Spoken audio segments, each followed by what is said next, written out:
Muy buenos días. Hoy día 15 de marzo del año 2019, año de la respuesta de Dios para nosotros y para nuestra audiencia, pero en el Estado peruano es el año de la lucha contra la corrupción y la impunidad. Te damos un gran saludo, un abrazo fraterno. Dios te bendiga. Amén. El día de hoy tenemos un programa especial. Un servidor, Javier Ibarra, se presenta para manifestarte que el tema central es el imperio contraataca. ¿Y a qué se debe? Pues vamos a ver. Empecemos de una vez. Todos ustedes han visto que tenemos nuevo premier. Y el nuevo premier que tenemos, Salvador del Solar, para nosotros lo hemos dicho abiertamente, es un muñequito de torta. Un hombre con el cual han querido lavar la imagen del gobierno, definir lo que significa la imagen pública, la comunicación política, un buen vocero. Y bueno, en base a algunos estudios que ha realizado, pero con una inexperiencia política tremenda y inexperiencia de gestión también, hay cosas que nos esperan frente al significado de lo que significa haber colocado a una persona inexperta y que es el señor Salvador del Solar. Buen actor, buen director de películas, una buena imagen, el famoso, él es campeón, muy bien, en lo que significa las artes histriónicas, y bien, pero eso no significa ser adecuado para ser un primer ministro. Hay problemas grandes que va a tener que resolver, pugnas de grupos que están en Palacio de Gobierno, supuestamente apoyando al presidente Vizcarra. Hay mafias en todas las regiones que tiene que descubrirlas, empezando por el Callao. Hay retroceso en lo que es la educación, ya no quieren avanzar con la educación. Vemos cómo se ha retrasado, repitiendo el tema, la construcción de la infraestructura educativa. Prácticamente 2/3 de los colegios no tienen una adecuada infraestructura. Muy bien, y hay muchas reformas que el gobierno quería realizar que no la están realizando en estos momentos. Y bueno, creemos que entonces que en estos instantes hay una conspiración en contra, ¿no es cierto?, del gobierno. Y Vizcarra creo que no está siendo un político adecuado. Él ha dado un paso atrás, ya no está frontal contra las mafias de los gobiernos anteriores, tanto del APRO y el fujimorismo, que han gobernado desde el Congreso. Hay una especie de recuperación del poder político, de las fuerzas que estaban prácticamente que defendían justamente todo lo corrupto que había en el país, o sea, el aprismo y el fujimorismo. Justamente ellos aparentemente estaban ya liquidados, pero no es así. Hay un retroceso, hay un puente que se ha tendido. Ten en cuenta que hay políticos como Cheput y Violeta que dicen que no, ya no hay que atacar al aprismo del fujimorismo, hay que hacer política, y política solo es concertar, tienen una visión de concertación.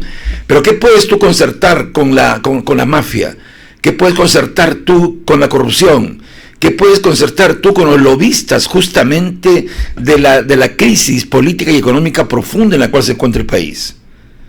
Bueno, a ellos les asusta el acuerdo Odebrecht, hasta dónde puede llegar, porque puede descubrir a todos los jefes de las mafias que han gobernado Palacio en los últimos 5 gobiernos.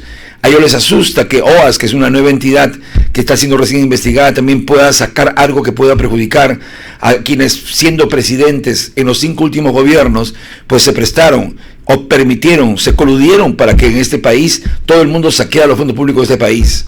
Pareciera que el afán moralizador firme no ha sido postergado. La salida de César Villanueva es aparentemente porque no tenía ya una correlación necesaria y el apoyo para poder seguir siendo el primer ministro. La gente pensaba que había que colocar a alguien nuevo para refrescar la misma política del gobierno, pero no se está dando la misma política del gobierno. Eso hay que decirlo directamente. Hay un cambio que estamos viendo porque hemos visto un atrevimiento tremendo en varios topos, ¿no es cierto?, que están ahí dentro del fujimorismo y que han comenzado a tomar iniciativas. Tienes ahí a Jenny Vicatoma, Karina Beteta, muy bien, hay varios topos que se están moviendo y que ahora han comenzado a tratar de cambiar la correlación. La alianza que tenía aparentemente Vizcarra con el mismo Salaverry está siendo ahorita partida, y entonces yo creo que en estos momentos de cambio del gabinete, empezando con una persona que recién va a aprender el puesto, que va a tratar dice concertar con todos, pero mi pregunta es, ¿hasta dónde vamos a llegar con esto de la concertación? Vamos a aceptar los chantajes de aquellos que quieren que se reforme no reformando nada, que quieren que se moralice sin moralizar nada, que quieren combatir la corrupción manteniéndola y no combatiéndola. Eso es lo que está ocurriendo. Entonces, aprovechando el nombramiento de este muñequito de torta, Salvador del Solar, el fujiaprismo y algunos residuos congresales, que en el fondo también son corruptos, se preparan para recuperar el control pleno del legislativo y extraer de la presidencia de Daniel Salaverry. El siguiente paso será enfrentar al gobierno, paralizar la investigación, sobre todo ¿de qué? Del caso Lava Jato. Otro topo del futbolismo, no se olviden ustedes, es Julio Rosas. Desde aquí lo digo, a mí no me interesa que sea pastor, pero siempre se ha prestado a los juegos del futbolismo y del aprismo. Él siempre, con tal de tener un cargo allí, él siempre va a hacer lo que sea, no le importa el resto, y solo está preocupado del futuro suyo y el futuro de su hijo, nada más. Muy bien, el presidente del Congreso, Daniel Salaverry, no se equivocó cuando pronosticó que se avecinaba una embestida naranja en su contra. Por algo es eso. El nombramiento de un presidente conciliador, improvisado, aprendiz, muñequito de torta, como Salvador del Solar, era el escenario propicio que aguardaban los fujiapristas para levantar cabeza y tratar de recuperar. ¿Qué cosa quieren recuperar? El control del Parlamento. Eso significa limitar el poder que tiene Vizcarra. Y eso empezó a suceder el jueves último, o sea, ayer. ¿Qué ha ocurrido? La bancada de Fuerza Popular, con el apoyo, cuando no, Vitocho está metido allí, del APRA, Acción Popular, Fuerza Popular y Cambio 21, aprobó por 58 votos a favor y 24 en contra la moción de censura contra el ministro de Justicia, Vicente Ceballos. ¿Y por qué ataca a Vicente Ceballos, que es un hombre de confianza de Martín Vizcarra? Es el ministro de Justicia y es el que está avalando justamente el acuerdo que tiene la Fiscalía ¿con quién? Con Odebrecht. O sea, tirarse abajo todo lo que se ha investigado para no seguir más. Hay que parar ese tema, no quieren más. El fujiaprismo alcanzó la mayoría de votos gracias a los parlamentarios no agrupados. ¿Quiénes son los no agrupados? Pedro Lachea, Jorge Castro, Julio Rosas, a quienes se les conoce como los topos de Fuerza Popular. Eso da una idea de la correlación de fuerzas en el Pleno. El propósito de la interpelación a Ceballos, uno de los ministros más cercanos al mismo presidente Martín Vizcarra, es sabotear el acuerdo con la empresa brasileña Odebrecht antes de su aprobación en el Poder Judicial.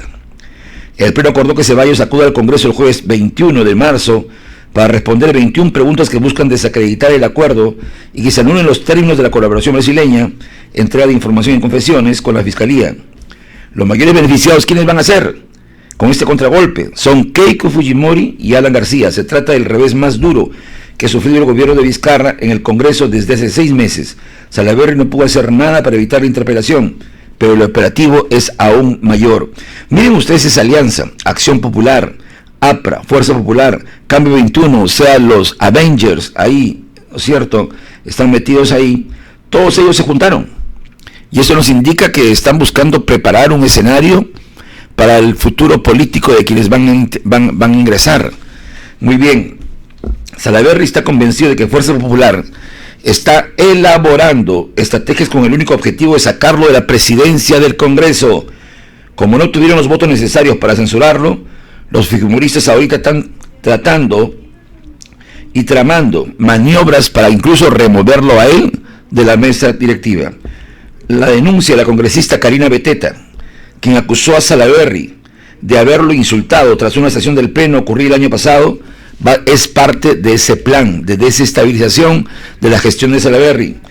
Beteta asegura que al término de una discusión del Pleno en la que se discutió un proyecto de ley relacionado a Agrobanco, Salaverry le había dicho: cuando usted sea presidenta puede agendar los temas que considere pertinentes.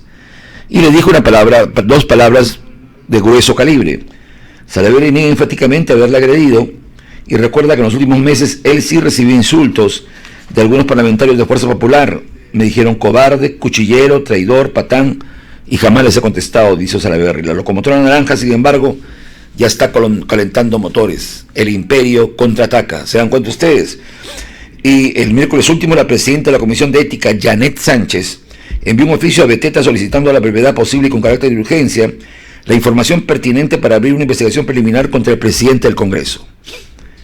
El propósito de Beteta es que la Comisión de Ética recomiende suspender a Salaverry para que esta supuesta sanción sea debatida en el Pleno del Congreso. Se requiere la mayoría calificada, 87 votos, para aprobar la suspensión a un congresista.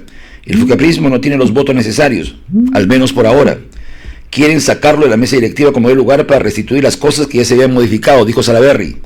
El objetivo más inmediato del fuquiaprismo, según Salaverry, es dejar sin efecto el acuerdo del Consejo Directivo que dispuso una nueva recomposición de las comisiones y grupos de trabajo del Parlamento.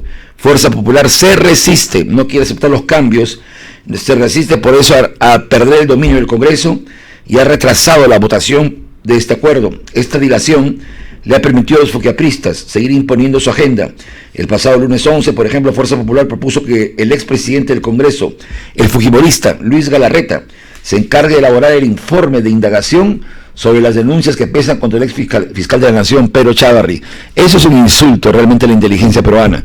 Colocarlo a Galarreta, al capitán Garfio, para que él se encargue de investigar a Chávarri, cuando él fue el único jefe de un poder del Estado, o sea, el poder legislativo, que fue justo a la juramentación de este personaje innombrable que está ligado a la mafia de los cuellos blancos, de los cuellos duros y cuellos blancos del puerto.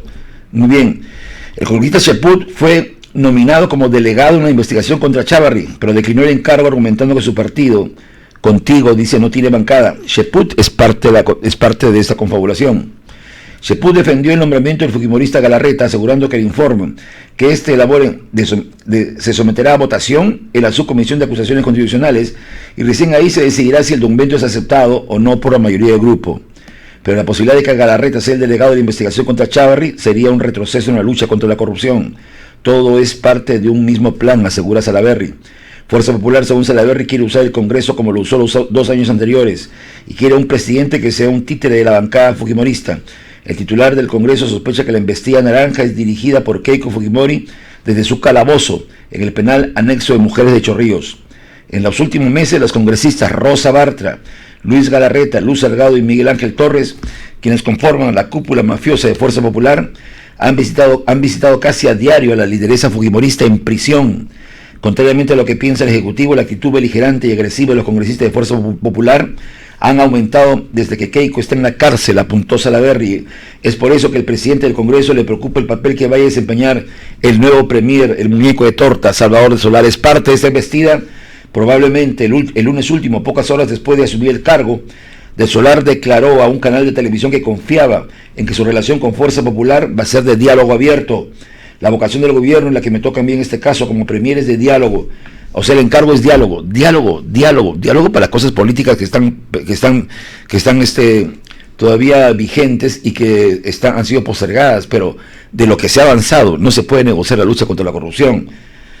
Tengo la impresión de que todos que estamos involucrados en la política en nuestro país tendremos que haber llegado a este criterio, que la confrontación, dice, no es lo que la ciudadanía quiere. La ciudadanía está cansada, dice, de las disputas, de las luchas.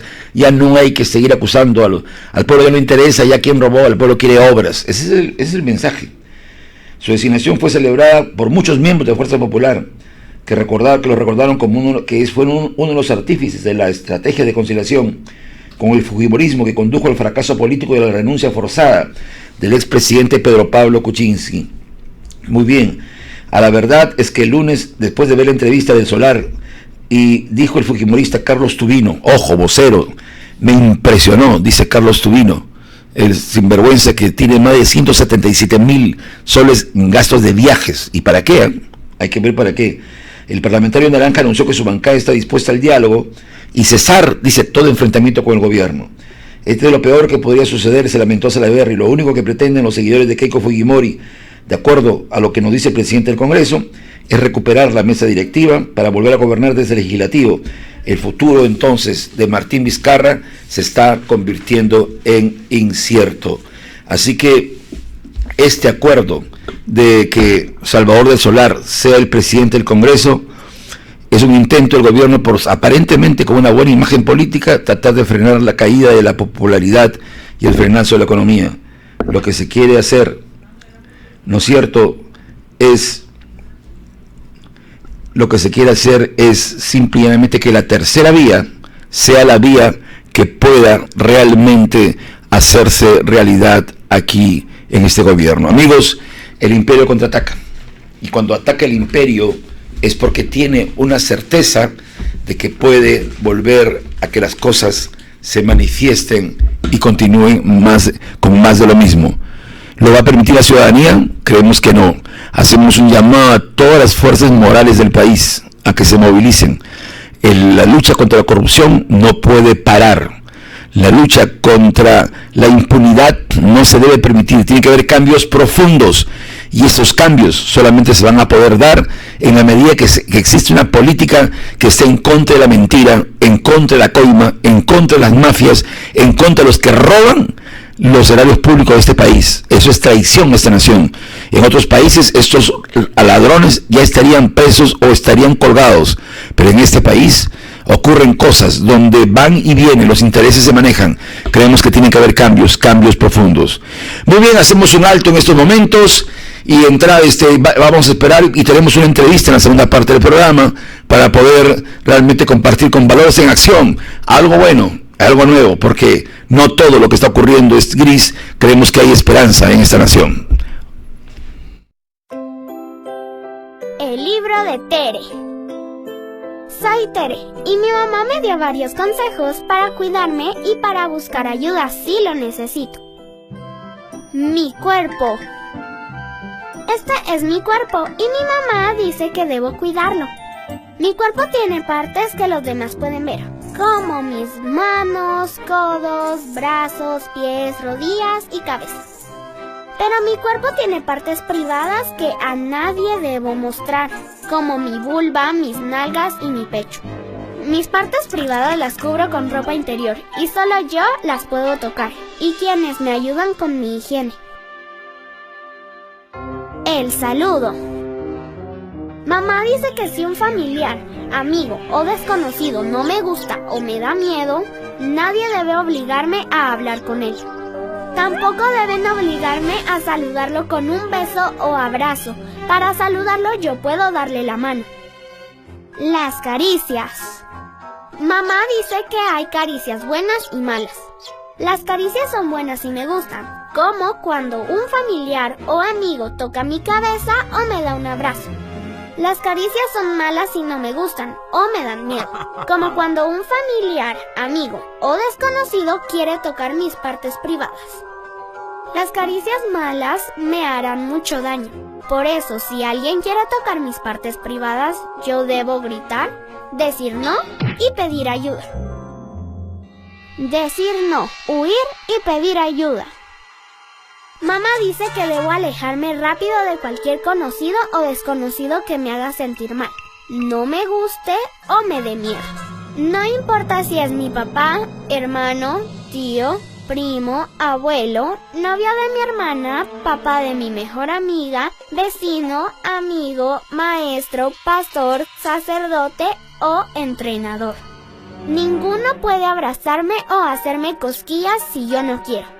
Si lo intenta, yo debo gritar, decir no y pedir ayuda. Ninguno puede tocar mis nalguitas. Si lo intenta, yo debo gritar, decir no y pedir ayuda. Ninguno puede pedirme que toque sus partes privadas o el resto de su cuerpo. Si me lo pide, yo debo gritar, decir no y pedir ayuda. Ninguno puede ofrecerme regalos a cambio de caricias malas. Si lo intenta, yo debo gritar, decir no y pedir ayuda. Ninguno puede invitarme a un lugar apartado, diciéndome que alguien de mi familia me espera. Si me lo pide, yo debo gritar, decir no y pedir ayuda. Ninguno puede entrar a mi cuarto a escondidas. Si lo hace, yo debo gritar, decir no y pedir ayuda. Mamá dice que si algo así me pasa, no es mi culpa y debo contárselo a ella o a una persona de mi confianza para que puedan protegerme.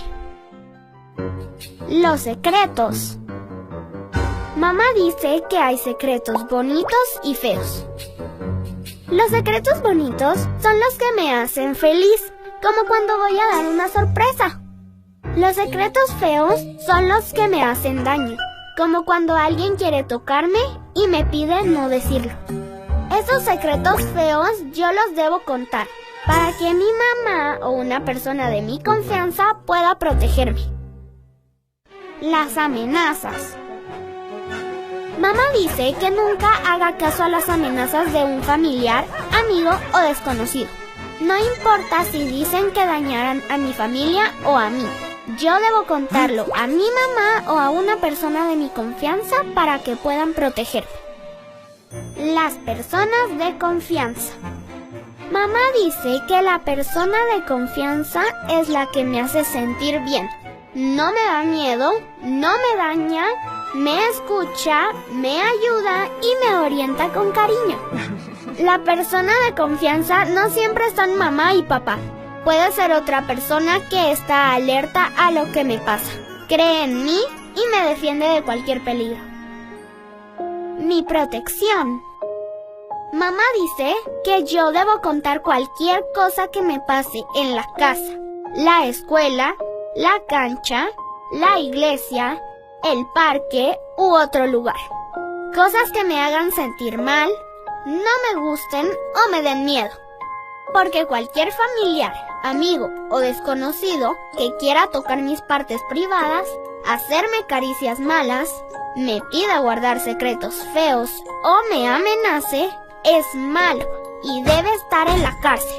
Por eso yo no debo tener vergüenza y contarlo rápido para que nadie me haga daño. Pues mi directora y mis maestros, el personal de salud, las autoridades indígenas, la policía, el fiscal y el juez deben actuar rápido si saben o sospechan que alguien quiere hacerme daño o me lo ha hecho.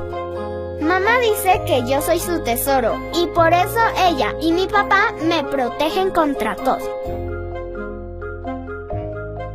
Fin.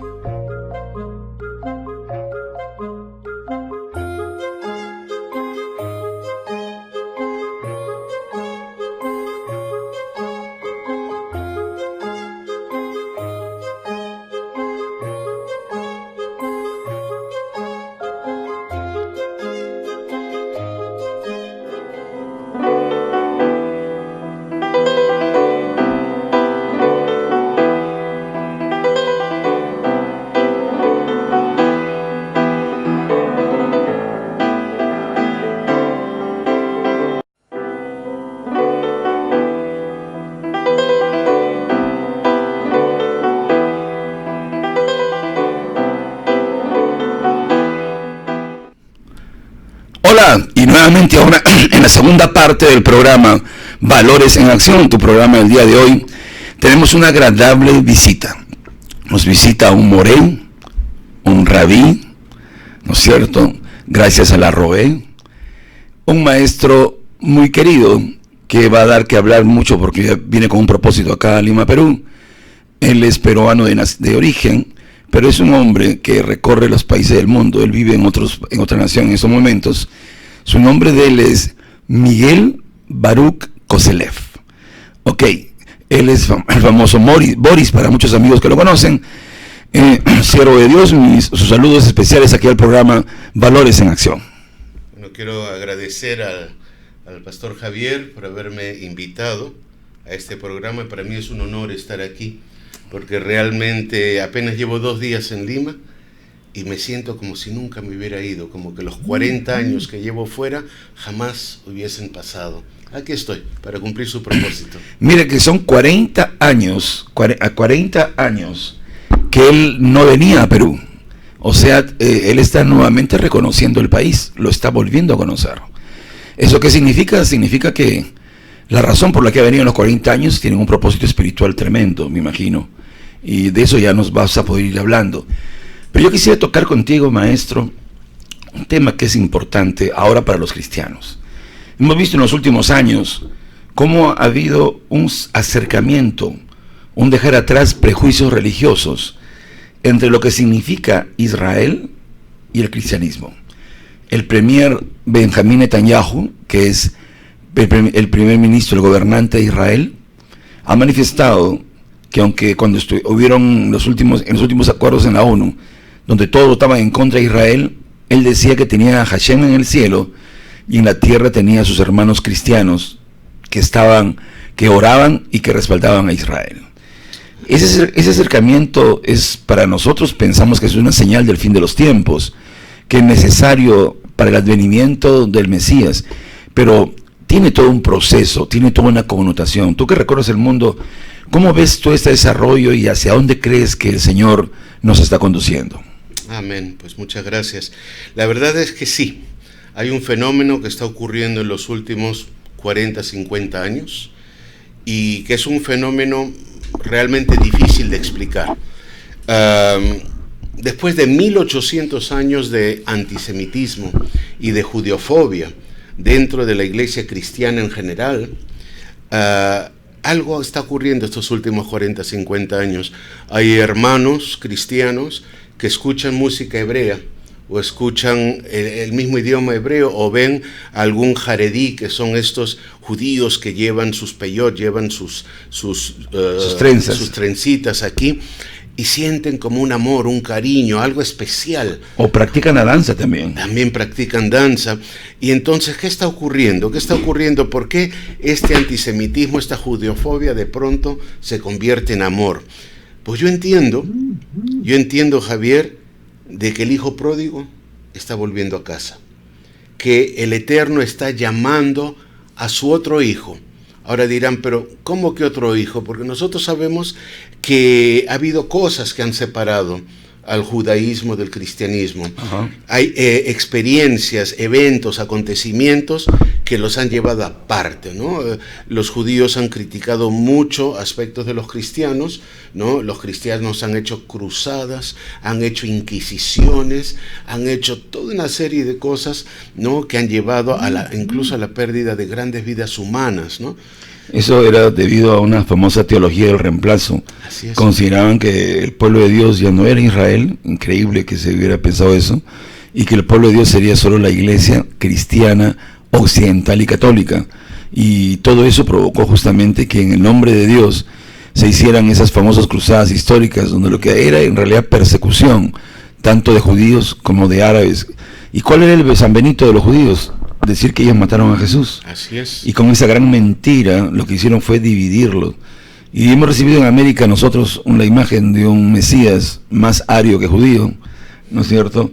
Y cuando en realidad hay muchas cosas que en estos momentos se están descubriendo. Yo creo que hasta hace unos 10, 15 o 20 años era un 1% o un 2% del cristianismo evangélico en este país que tenía ese mover, que creían en la Roá, que el Dios de Israel era el Dios también del cristianismo, era el mismo Dios, y que Jesús de Nazaret, que fue judío, evidentemente era el Mesías y el Salvador de ambos pueblos, creyendo lo que dice Romanos, que llegará el día en que ya no habrá diferencia entre judío y griego, o sea, judío y el extranjero, judío y entre el que no es judío, y estaremos unidos y seremos la Israel de Dios, dice la Escritura.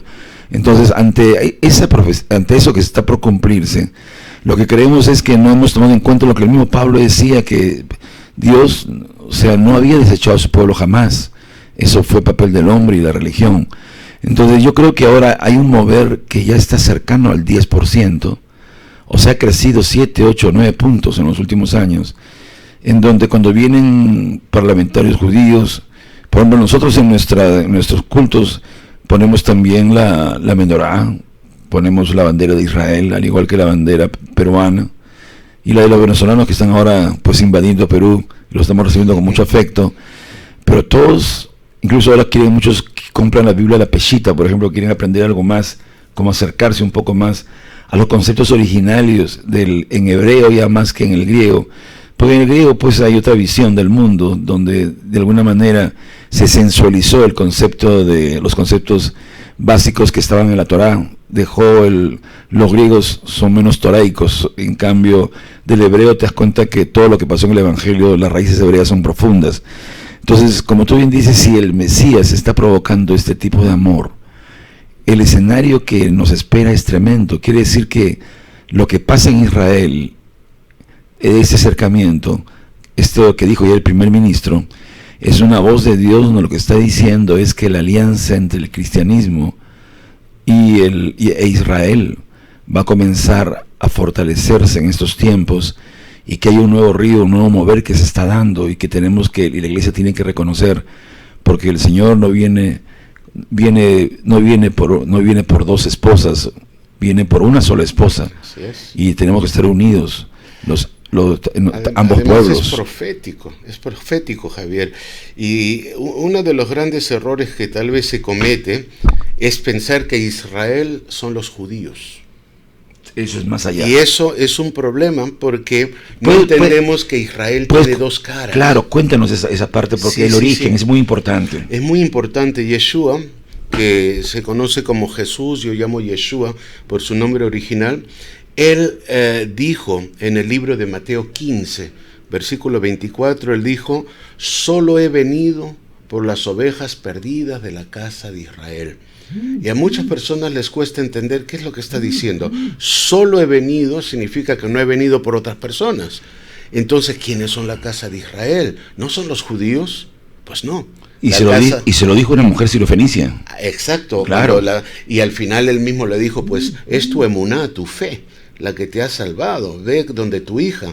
No, en otras palabras, estaba dando a entender que esta mujer fenicia era también de la casa de Israel, pero ella no lo sabía. Entonces, la casa de Israel no es lo mismo que la casa de Judá. Son dos casas diferentes. La casa de Israel son los descendientes de las 10 tribus del norte de Israel, que rompieron con Judá después de la muerte del rey Salomón.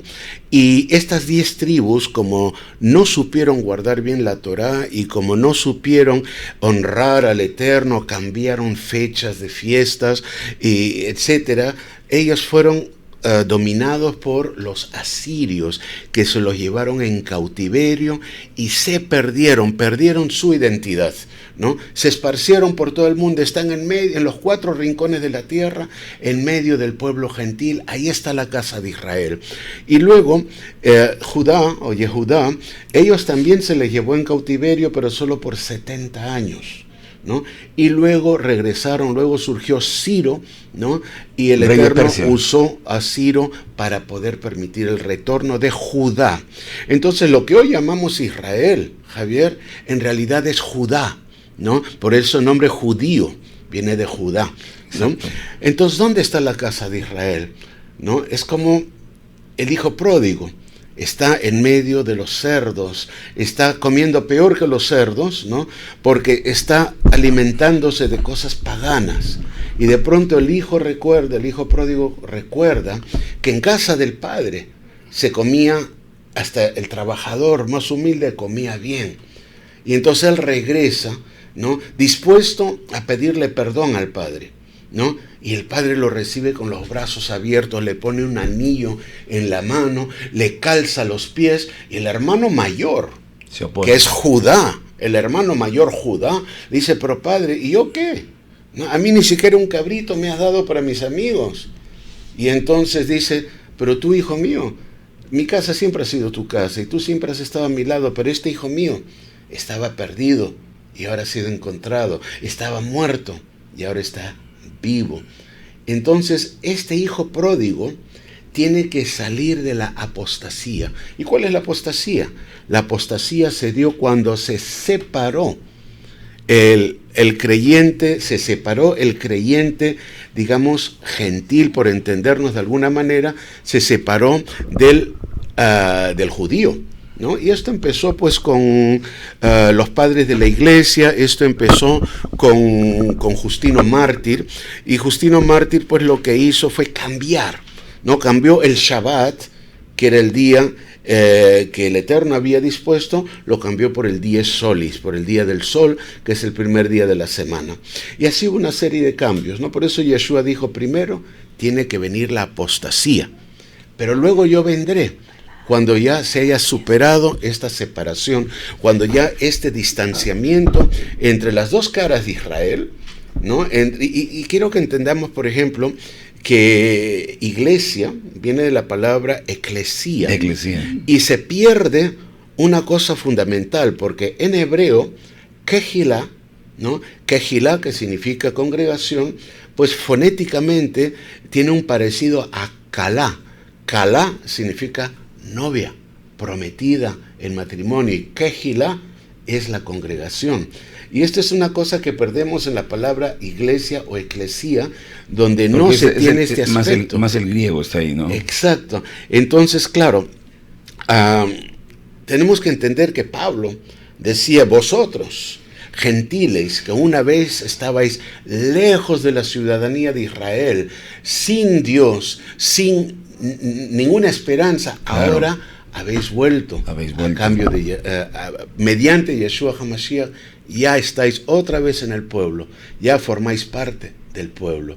Y ahí luego, si quieres, hablamos de Ezequiel 37, que eso es fundamental para entender estos últimos tiempos. El valle de los huesos secos. Así es, pero el valle de los huesos secos, amado, mucha gente cree que se trata de los judíos, pero si uno mira bien, cuando le está hablando, el Eterno le está hablando a Ezequiel, primero usa la expresión hijo de hombre.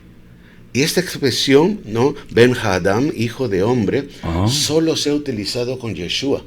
Por lo tanto, es una sombra, ¿no? del mismo Mesías. Del Mesías. Y entonces le dice, profetiza sobre estos huesos, ¿no? Y él profetizó, y al final le dice, pues estos huesos son la casa de Israel. No dijo la casa de Judá. Los dispersos, las 10 tribus. Las 10 tribus dispersas. ¿Dónde están estas 10 tribus? Están en medio del pueblo cristiano. Ese pueblo que realmente ama al Eterno con todo su corazón, mente, alma y fuerzas, que ama al prójimo como a sí mismo, que 10 naciones tomarán del tzitzit, del talit, a un judío y le dirán, llévanos contigo al monte de Sión. Zacarías 8. Así es, así es. Wow. Bueno, lo que cuentas es tremendo. Entonces, no hemos entendido entonces la revelación a nivel de iglesia del significado. Muchos pensaron que las 10 tribus del norte se perdieron como era una cosa ya del pasado. Pero el Señor es quien hace revivir todas las cosas. Claro, además... Su pueblo está allí. Él no dejó de amarlo, no dejó de... Nunca. Y siempre ha estado detrás de ellos. Así es. Por eso hace poco, no sé si supiste, que encontraron en la selva peruana, en lo que es la región de Loreto, encontraron a unos grupos que se decían descendientes de la tribu de Dan. Y todos ahora han hecho aliyá y han regresado hacia Israel.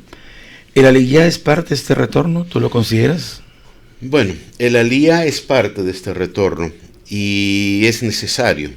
El aliyá, ahora, Pablo, lo que él daba a entender es que no era necesario convertirse al judaísmo rabínico, al sistema religioso que había de Judá, que no era necesario esa conversión. Él dijo, el que nació circuncidado, no tenía que ver esto con la circuncisión física, el que nació judío, que siga siendo judío, pero el que nació no judío, que no se convierta. ¿No? Entonces no se trata de que se conviertan al judaísmo, se trata de descubrir las raíces hebreas de su propia fe. Se trata de que cuando leemos a Pablo, tenemos que saber quién es, qué era y a quién le hablaba, ¿no? Entonces Yeshua era judío.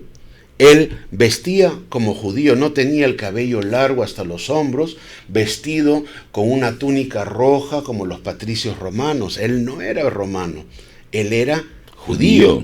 Los apóstoles eran judíos, Pablo era judío, hablaban hebreo. La Brit Hadashah, conocido como Nuevo Testamento, se escribió en hebreo. ¿Dónde están esas escrituras originales? En el año 135, al finalizar la rebelión de Bar Kokhba en Jerusalén, con el emperador Adriano, Adriano, todos los textos sagrados escritos en hebreo en Jerusalén, en el monte del templo, todos fueron quemados. Por eso incluso los judíos también perdieron muchos de sus antiguos manuscritos. Pero ¿qué se salvó? Lo que se había llevado a la dispersión, lo que se había llevado fuera, los que habían sido perseguidos después de la destrucción del templo. Y ese habían traducido el 70 y el 132, que ya vino la rebelión de Bar Kokhba. Entonces lo único que quedó fue una versión griega, y posteriormente pues ya vino la traducción de Jerónimo, ¿no? La Vulgata. Y esta traducción obviamente se hizo de acuerdo con la ideología o la doctrina de la Iglesia Católica de la época, que había cerrado totalmente todo tipo de relación con el pueblo judío entonces, ¿no? Incluso cuando vino el protestantismo, Javier, Martín Lutero, en vez de extender la mano a su hermana Judá, ¿no? Porque el pueblo cristiano, si es Efraín, si es la casa de Israel, ¿no? Entonces tiene que ir de la mano con su hermana Judá para ir a la tierra prometida. Pues en vez de hacer eso, no sacó todo lo contrario, sacó un libro llamado Los judíos y sus mentiras, y en este libro decía cosas bárbaras que una persona cumplió, que se llamó Adolfo Hitler. Sí. Él cumplió lo que Martín Lutero, padre del protestantismo, dijo, que había que meter a los judíos en sus sinagogas y ahí había que quemarlos vivos. Algo más, y esa fue la razón, porque cuando en los juicios de Nuremberg, por ejemplo, Goering fue uno de los verdugos nazis que fue ahí enjuiciado, y él le decía a los jueces, pero si yo lo que he aplicado es lo mismo que vuestro padre Lutero aplicó, y lo decía como si nada. Y por eso nos explicamos qué cosa hubo en esos años de la Segunda Guerra Mundial, donde mientras que muchos celebraban hasta la Navidad, tanto protestantes como católicos, mientras que a los judíos los masacraban, los mataban de manera inmisericordia. Bueno, todo eso es una historia fascinante. Yo creo que estamos fascinados con este tema de las 10 tribus de Israel. Vamos a hacer un alto, un par de minutos, y volvemos con la segunda parte del programa. Estamos aquí con Valores en Acción, con el maestro, con el maestro Miguel Boris, Baruch, él es Baruch Koselev. Amén, amén.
Soportarlo más, presiento que me aceptarás y entonces por mi triunfo cantaré. Feliz seré. Y sin una palabra, sin una despedida, dejaste mi camino para seguir tu vida. Alma para conquistarte, corazón para quererte, mi vida para vivir.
bien, aquí en la segunda parte, en esta tercera parte del programa, estamos fascinados realmente por la revelación que está trayendo el Señor a través del Rabí Miguel Boris.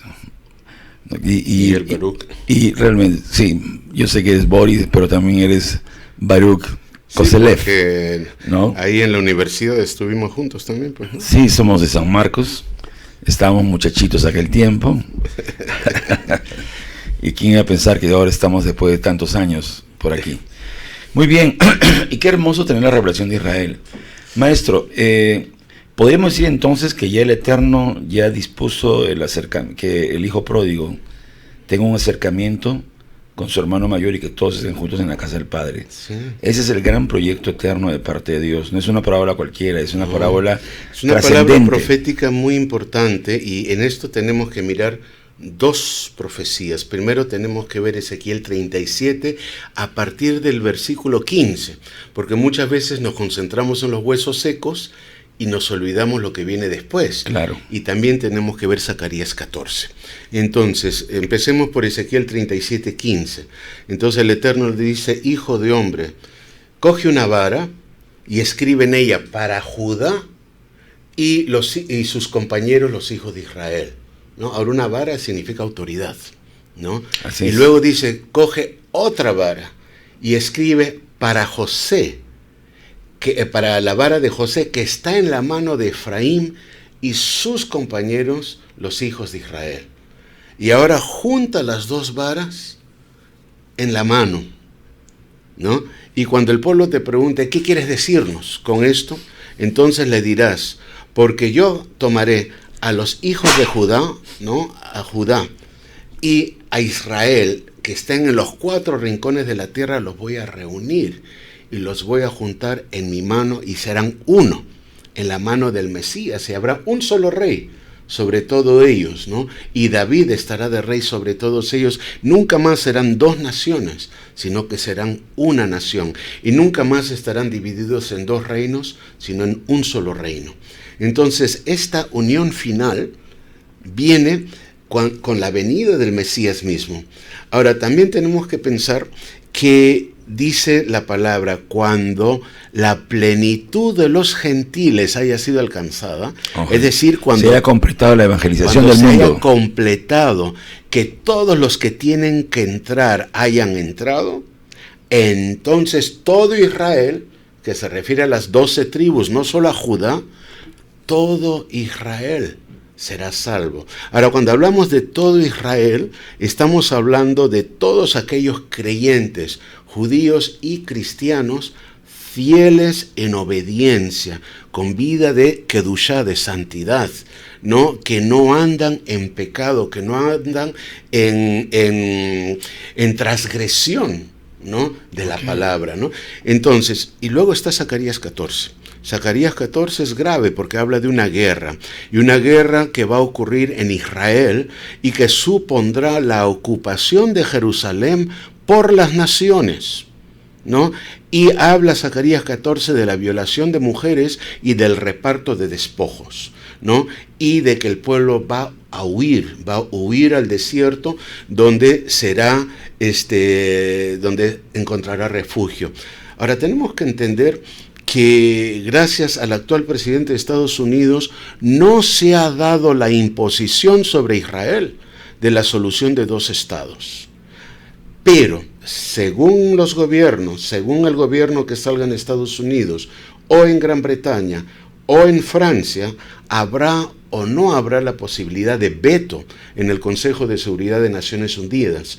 Si un día no se ejerce este derecho de veto y el Consejo de Seguridad de Naciones Unidas decide atacar al Estado de Israel para imponer la solución de 2 estados y entregar Jerusalén Este a los palestinos para que ellos tengan su propio estado, entonces se cumple la profecía de Zacarías 14. Y ahí dice que entonces el Eterno mismo bajará y colocará sus pies sobre el monte de los olivos y hará guerra contra esas naciones. Y se partirá en dos. Y se partirá en Occidente dos y Oriente. el monte de los olivos, así es. Sí, así. yo estuve en Jerusalén y una cosa impresionante es un letrero grande que dice en la parte alta, que dice, Él pondrá sus pies aquí cuando venga por segunda vez. Así es, así es. Y entonces, eso es muy importante porque tenemos que entender que la guerra es inevitable. Y se da el llanto de Yeshua cuando mira a Jerusalén, que no reconoció la visita de los profetas. ¿No sería también entonces el llanto de Dios por todo lo que tenía que pasarse hasta este encuentro? Claro. Es vital, ¿no le parece? Es vital porque no puede haber inmersión en espíritu si primero no hay inmersión en fuego, ¿no? Y este es un tema que yo tengo que aclarar a mis hermanos cristianos, porque muchas veces ha habido confusión entre lo que es bautismo en fuego y bautismo en espíritu, ¿no? Aquí no se trata solamente de hablar lenguas, ¿no? Eso es algo que es de edificación propia. La inmersión en fuego es una inmersión de purificación que se da a través de tribulaciones y pruebas, ¿no? Yeshua, nuestro don Yeshua, después de ser inmerso en el río Jordán, en el Jardén, Él fue llevado en el Espíritu, fue llevado por el Espíritu al desierto para ser tentado. Y Él sufrió hambre porque estuvo ahí de ayuno. Y al final, cuando tuvo hambre, fue tentado y venció la tentación. Y después de vencer la tentación, recibió su ministerio. Ese ministerio de ir a proclamar las buenas nuevas, ¿no? Esa fue su inmersión en el Espíritu. La inmersión o bautismo en el Espíritu es la autoridad, pastor. Es la autoridad, ¿no? De poder llevar la palabra a todos, ¿no? Entonces no es solamente hablar lenguas, porque las lenguas se pueden fingir, pastor. Hay personas que son expertos en fingir lenguas, y esto por supuesto va en detrimento de aquellos que verdaderamente sí tienen ese don y que verdaderamente sí hay edificación para sus vidas, ¿no? Evidentemente la copia no es de Dios, pues lo que copian, lo natural es de Dios, lo genuino. Pero una pregunta que aquí me toca y me impresiona de toda esta revelación. El llanto del Mesías era como la tribulación que el mismo Mesías, él mismo pasó antes de ver el encuentro de los hijos en uno solo. Y podemos decir que estamos con ¿Pero todo lo que crees, está... Javier, que él lloró por la ciudad o lloró por el pueblo?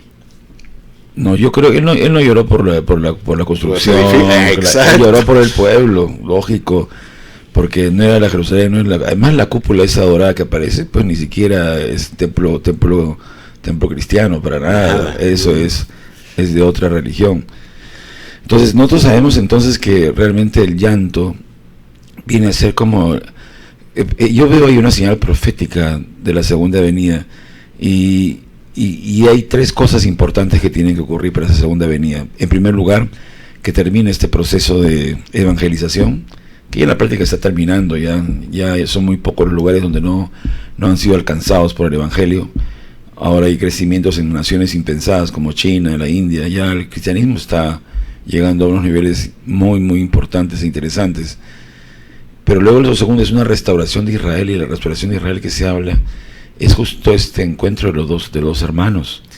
Esa es la restauración, ya no es la idea preconcebida, no, que se conviertan todos los judíos al cristianismo, no, eso no es un error grave. Así es un error, y por eso es que es importante que ustedes, después vamos a decir, este maestro ha venido con todo un programa que va a enseñar en varios lugares de acá del país. Después lo decimos el programa, que es bueno para toda la audiencia de Valores en Acción. Pero volviendo al tema ese, ¿no? Y que me parece importante. Y el tercero es algo que se da en ese momento cuando ambos, el pueblo judío y el pueblo gentil, y donde están los dispersos también, sean uno solo, porque él viene por segunda vez, no viene por varias esposas, viene por una sola. Entonces el embellecimiento de la novia es la unidad que el Señor mismo está preparando. Son tres cosas importantes. Tú dices que el pueblo gentil tiene que dejar de ser gentil para ser Israel, no Judá. Claro.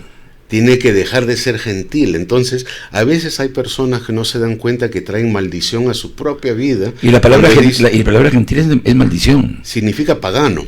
Claro, pagano. Y entonces hay gente que dice, bueno, yo no soy de Israel, yo soy gentil y creo en Jesús. Incluso en los pueblos de la sierra aquí en Perú, cuando recorremos ahí los cerros, los campos, me acuerdo de mis abuelos y mis tíos que me decían, ¿y ese sitio por qué hay huecos, ruinas? Es el lugar de los gentiles, decían ellos, como una cosa despectiva, cosa muerta, cosa del pasado, cosa que ya no existía. Y es despectivo y no nos damos cuenta de eso. Sí, es despectivo, significa pagano. Por eso Yeshua en Mateo, Mateo 10, él dice, por caminos de gentiles no vayáis, ni tampoco a ciudades de samaritanos, id primero a las ovejas perdidas de la casa de Israel. Tremendo. No, es impresionante eso. Y Yeshua fue un aplicador directo de la Torah en todo su ministerio. Todo era Torah.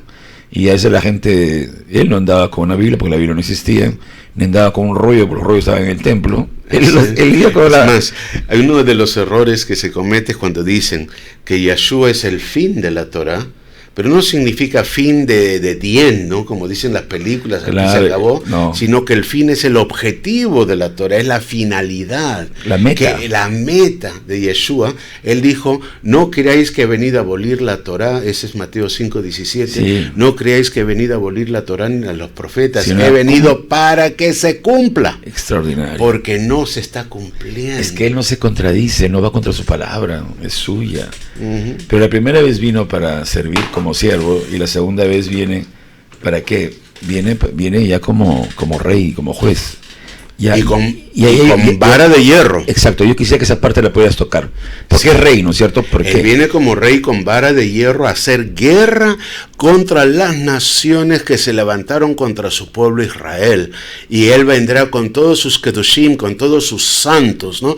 Ahora, no queda claro si estos santos son ángeles o si son los mismos santos de Israel, los israelitas, que al haber transformado sus cuerpos, ¿no? Haberse encontrado con Yeshua en las nubes, no para ir al cielo, sino para ir a la tierra que emana leche y miel, donde vamos a estar 1000 años con él como rey, 1000 años, mientras que Satanás estará atado encadenado en la boca del abismo. Fascinante. Tú vas a estar con nosotros el día 24. El 24. El Renuevo Misión Cristiana, nosotros tenemos dos servicios, 9:30 y 11:30 de la mañana. Y por partida doble vamos a tener la visita agradable acá de Miguel Baruch Koselev para hablarnos de estas cosas fascinantes del Evangelio. Me siento contento, se me llena de alegría el espíritu, porque son revelaciones impresionantes. Pero tú tienes también una agenda propia, que vas a estar también en el Cusco, me parece. Sí, justamente después de estar el 24 contigo, el 26, me voy al Cusco, donde voy a visitar al pastor Eric Pardín, norteamericano, un pastor norteamericano y otros grupos. Para los que nos escuchan, pues pasen la voz. Va a ser impresionante escuchar. Y ahí en una congregación bautista, ahí en el Cusco. Oh, milagro, gloria a Dios, bendito sea Dios. Deben ser renovados, tremendo. Y luego regreso a Lima y el 3 de abril, 4 y miércoles 3 de abril, el 3 y el 4, vamos a estudiar raíces hebreas a partir de las 6:30 de la tarde, es entrada gratuita, pero vamos a recibir ofrendas de aquel cuyo corazón quiera dar. ¿no? Encantado. Para el pueblo de Dios es generoso. Estos gastos. El día viernes 5 vamos a hacer recepción del Shabbat y entonces voy a estrenar una guía de recepción de Shabbat para que los hermanos aprendan cómo en sus casas pueden recibir el séptimo día, el Shabbat por las noches, ¿no? Y luego el sábado por la noche vamos a cambiar de local y nos vamos a ir a tu local y vamos a hacer una fiesta, una gran fiesta por Israel. De acuerdo. ¿No? Con danzas. Pero cuéntenos, el 3-4 en ese edificio Almirante, ¿dónde queda eso? El edificio, aquí lo miro, el edificio Almirante. El Almirante. Está en la avenida Petitoires, número, y aquí lo voy a mirar, porque no, ahí está, 1775. Avenida Petitoires 1775, ojo. Ok. Y vamos a abrir las puertas a las 6 de la tarde, día 3, 4 y 5. Abrimos puertas a las 6 y a las 6:30 en punto ya comenzamos los servicios. Para nosotros, Valores en Acción, es un privilegio tener aquí al maestro, al maestro Miguel Baruch Koselev. Es una alegría tenerte aquí. Sé que Dios te va a usar. Siento que viene un río nuevo, una renovación nueva, y creo que Dios te mandó para eso. Amén. Es parte de lo que decía Malaquías, que Él envía a su mensajero primero para afinar, dice, la plata y el oro. O sea, empieza eso por nosotros. Amén. Tremendo. Ok, pues bueno, esto fue todo por hoy, el día de hoy. Estamos contentos con el siervo Miguel. Y bueno, yo espero tenerte pronto. No sé si el lunes podemos regresar para compartir enseñanzas a las 12, porque creo que hay que prepararnos. Yo siento que el programa tiene que preparar esas conferencias impresionantes que tiene el siervo de Dios, Baruch Koselev. Muy bien, él viene desde Londres, por si acaso, donde él está viviendo, en Londres, y viene con esta revelación nueva, maravillosa, porque, señores, el Mesías viene pronto. Amén. Ok, Dios los bendiga hasta el día de mañana, hasta el día lunes 18, estamos aquí con tu programa Valores en Acción. Un gran abrazo, Dios lo bendiga. Amén. Bendiciones, bienvenido aquí, bienvenido a Perú.